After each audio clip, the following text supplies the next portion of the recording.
বাড়িতে পুজো করেন? আপনাকেই বলছি, বাড়িতে কি পুজো করেন? নিশ্চয়ই করেন।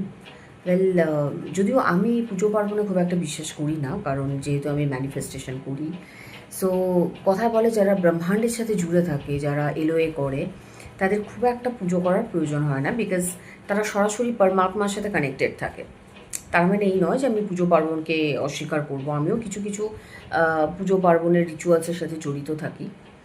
সো আমি যদি বলি যে শুধু পুজো পার্বণ করলেই হবে না, আপনাকে কিন্তু তার সাথে আরও অনেক কিছু করতে হবে। সো কী করবেন বলে দিচ্ছি।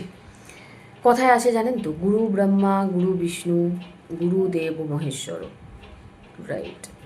সো ধরুন আপনি বাড়িতে, আপনার মন্দিরে, ঠাকুর বাড়িতে খুব ঠাকুর পুজো করছেন, রাইট?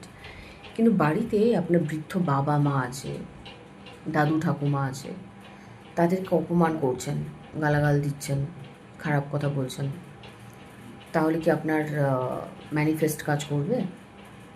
করবে না, সত্যি করবে না। কেন বলুন তো? কারণ আমরা যখন ছোট থাকি, ছোট বয়সে আমাদের প্রথম যে দীক্ষাগুরু বলতে পারেন, সেটা কিন্তু আমাদের বাবা মা। বাবা মার হাত ধরেই আমাদের পথ চলা।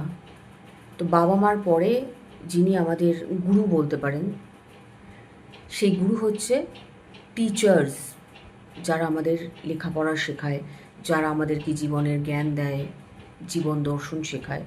আমাদের টিচার্সরা, তারাও কিন্তু আমাদের রাস্তা দেখায়, তারাও আমাদের গুরু। তো প্রথমে তাদেরকে সম্মান করুন, শ্রদ্ধা করুন, তারপরে গিয়ে আপনি ঠাকুরের পুজো করুন।